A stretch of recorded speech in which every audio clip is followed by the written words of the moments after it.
So how did this holiday and the Random Acts of Kindness Day Foundation come to be? It's been a little over 20 years ago. We started this foundation, and the idea was that we wanted to help people get loud with their kindness, right, and realize the impact that kindness can have. It seems like a fluffy idea, but I think all of us have experienced kindness that really affected us and changed our lives in some way. So we want to put that out there as much as we can and help people celebrate it.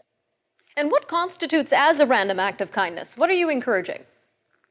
Everything from holding the door open for somebody, letting somebody into traffic, um, buying a cup of coffee for somebody. I think the simplest things are often the most powerful. Send somebody a text telling them how much you appreciate them, or um, adopt an animal. I mean, there's so many ways you can be kind.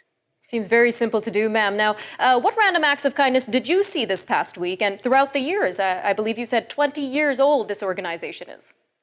There have been some amazing ones. I just saw one this week where the parking lot where I park at work, some folks had gone around and left lottery tickets with a note saying good luck on the windshields of other people's cars. And it was just such a lovely gesture, completely anonymous, don't know who did it, but could have really made somebody's day. And your organization also helps students right in their schools, in their school curriculum. So that's very interesting as well, ma'am. Tell us a little bit more about that. Yes, we actually worked with the University of British Columbia to do our research on a social emotional learning curriculum. We offer it completely free of charge. It's all ages through high school, and it teaches kids just generally the idea of what can kindness look like in various forms, and help them with communication skills and regulation skills and all kinds of things that I think even as adults struggle with. And you also have initiatives for adults themselves right in the workplace. So what does that look like? We do. We offer some guides and tips to help create a safer, more compassionate, and kinder workplace where people feel welcome, where they also can feel vulnerable and part of a community, where they feel a sense of purpose. About 2 minutes left here, but how important is it to be kind, especially during the pandemic? What are the long-term impacts of this? That's a great question.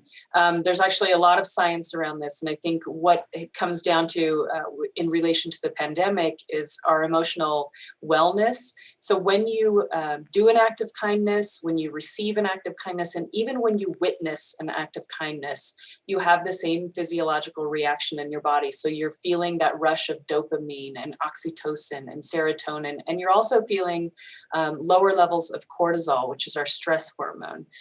Over time, when you're kind regularly, you are increasing better health. So everything from lower blood pressure to living longer, feeling better, all of it. It's really quite the magic pill in some ways.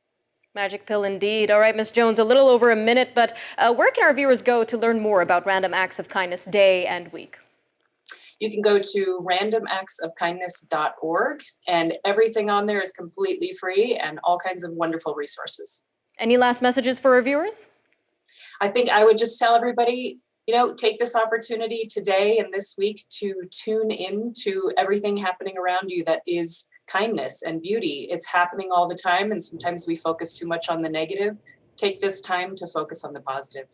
Beautiful message. Thank you again, Ms. Jones, for your time today on Forum Daily. Thank you.